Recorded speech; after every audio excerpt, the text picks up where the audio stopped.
بسم اللہ الرحمن الرحیم۔ السلام علیکم ورحمۃ اللہ وبرکاتہ۔ سامعین، آج کی ویڈیو میں ہم کچھ پرانی ثقافتوں کا تذکرہ کریں گے، کیونکہ 2000 قبل مسیح تک مصر اور میسوپوٹامیہ کے علاوہ دنیا میں کہیں بھی کوئی سلطنت قائم نہیں ہوئی۔ اس لیے ہم میسوپوٹامیہ اور مصر کے علاوہ باقی تمام علاقوں کی ثقافت اور تہذیبوں کا تذکرہ کر رہے ہیں۔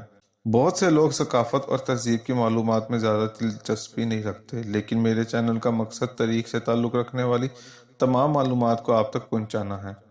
اب ہم بات کرتے ہیں سوائڈیرین ثقافت کی، جس کے آثار پولینڈ میں ملتے ہیں، جو آج سے تقریباً 13,000 سال پرانی ہے، یعنی 11,000 قبل مسیح کی ہے، اور کہا جا سکتا ہے کہ اس ثقافت سے تعلق رکھنے والے لوگ حضرت نوح علیہ السلام کے پوتے اور یافس کے بیٹے گومر اور جاون کی نسل سے ہے، کیونکہ گومر اور جاون طوفان نوح کے بعد اسی علاقے کے آس پاس آباد ہوئے۔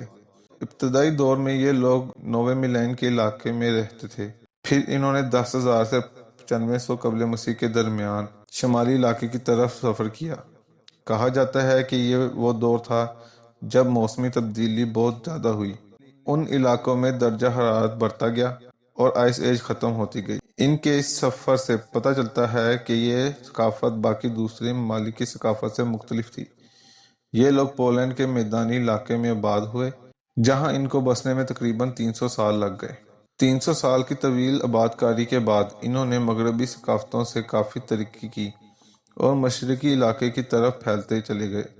اس دور میں ان علاقوں میں چکمک کے خام مال کی کافی کمی تھی، جس وجہ سے یہ لوگ چکمک کے ذرائع سے ناواقف تھے۔ چکمک ایک پتھر ہے جس سے اس زمانے کے لوگ مختلف آلات بناتے تھے۔ تقریباً 8200 قبل مسیح میں اپنے اختتام میں یہ ثقافت یورپ کی ثقافتوں میں مرکزی کردار رکھتی تھی اور Poland, Lithuania, Belarus, western Russia, Ukraine اور کریمیا تک پھیل چکی تھی۔ یہ اس وقت یورپ کی پرانی 3 ثقافتوں میں سے ایک ثقافت تھی۔ دوسری ثقافت کا نام میگڈالینین ہے۔ یہ ثقافت بگڈیلوین ثقافت کے بعد ابھری۔ بگڈیلوین ثقافت تقریباً 23,000 سے 15,000 قبل مسیح تک رہی اور مکمل طور پر آئس ایج میں رہی۔ دوستوں، اس دور میں دنیا کا شمالی حصہ مکمل طور پر برف سے ڈھکا ہوا تھا۔ لوگ پہاڑوں میں زندگی گزارتے تھے اور صرف خوراک کے لیے باہر نکلتے تھے، اس لیے بگڈیلوین ثقافت سے تعلق رکھنے والی کوئی معلومات نہیں ملتی۔ آئس ایج تقریباً 2000 قبل مسیح تک فرانس سے آئس لینڈ تک رہی، پھر دنیا پر درجہ حرارت بڑھنا شروع ہوا اور آئس ایج کا دور ختم ہونا شروع ہوا۔ آئس ایج کا اختتام مکمل طور پر ناروے اور سویڈن کے علاقوں میں 4500 قبل مسیح میں ہوا۔ اس کے بعد برف کی دنیا صرف آئس لینڈ اور گرین لینڈ پر باقی رہی، جو آہستہ آہستہ ماحولیاتی تبدیلیوں کی وجہ سے ختم ہو رہی ہے۔ میگڈیلین ثقافت 15,000 قبل مسیح میں ابھری اور رینڈیئر کے شکاری کے طور پر مشہور تھے۔ رینڈیئر ایک کالا ہرن ہے جو آج کل امریکہ میں بہت پایا جاتا ہے۔ یہ لوگ دوسرے جانوروں کا بھی شکار کرتے تھے، جیسے سرخ ہرن، گھوڑے اور بیل وغیرہ۔ یہ لوگ سرد آب و ہوا میں رہتے تھے اور کہا جاتا ہے کہ مموت کا خاتمہ بھی انہی کے دور میں ہوا۔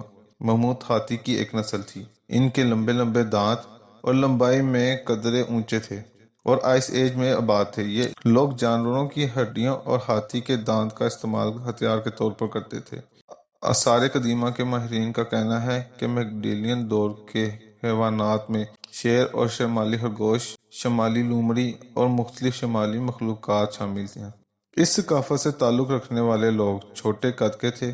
میگڈیلین ثقافت آخری دور میں وسیع علاقوں تک پھیلی ہوئی تھی، جو پرتگال سے پولینڈ اور اٹلی سے انگلینڈ تک کا علاقہ تھا۔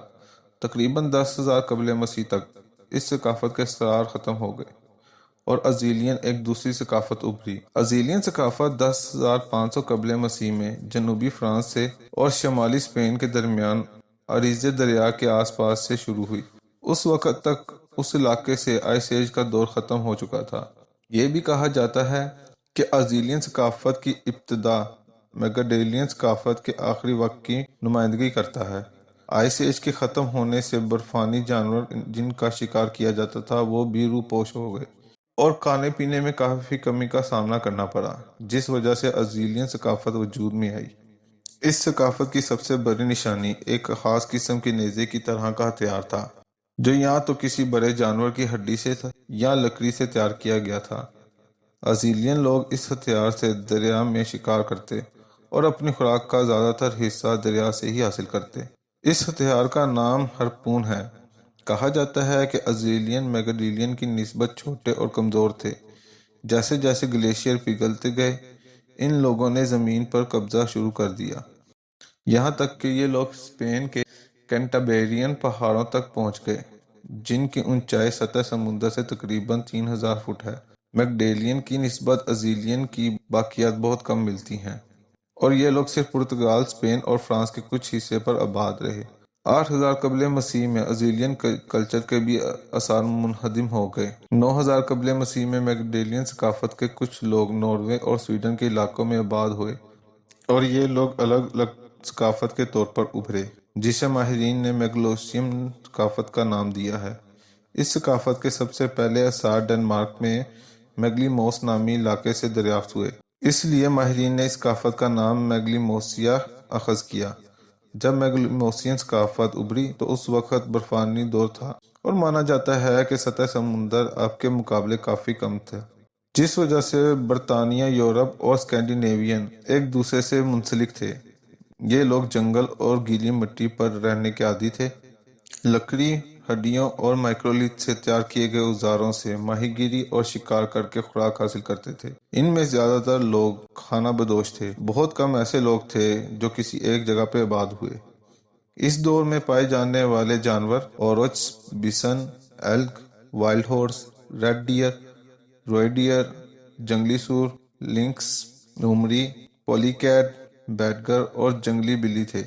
6000 قبل مسیح میں جب برفانی دور یورپ اور اسکینڈینیویا سے مکمل طور پر ختم ہوا تو گلیشیئر پگھلنا شروع ہوئے، جس سے سمندر کی سطح بڑھنے لگی، اور علاقے یورپ، برطانیہ اور اسکینڈینیویا کو جوڑتے تھے سمندر میں آ گئے۔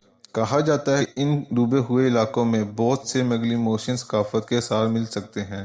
اس ثقافت کے آخری آثار 6000 قبل مسیح کے ہیں، اور یہ بھی کہا جا سکتا ہے کہ گلیشیئر پگھلنے سے کوئی سمندری طوفان آیا ہو اور میگلیموسین لوگ اس میں ڈوب گئے ہوں۔ مزید معلومات جاننے کے لیے میرے چینل کو سبسکرائب کریں، اور اگر ویڈیو پسند آئی ہے تو لائک کریں، اور بیل آئیکن کا بٹن لازمی پریس کریں، جس سے آنے والی ویڈیوز کے تمام نوٹیفیکیشنز آپ کو مل سکیں۔ جزاک اللہ۔